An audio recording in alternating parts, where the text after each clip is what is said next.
Hey everybody, you're on the Geekbox YouTube channel. Today I will tell you how to connect Samsung TV to SmartThings.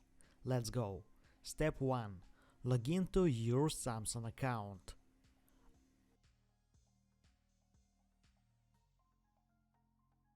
Open SmartThings app.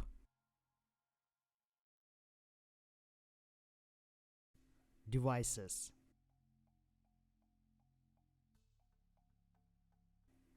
Add.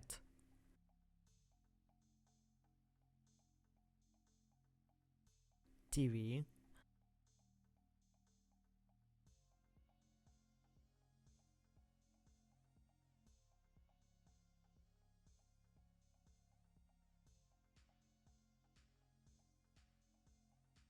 Enter PIN.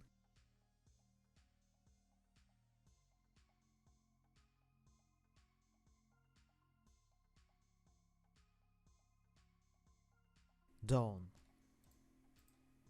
Now you can control your TV using your phone. That's it. Now you know how to connect Samsung TV to SmartThings. If I've helped you, please like and subscribe to the channel. Good luck and see you soon.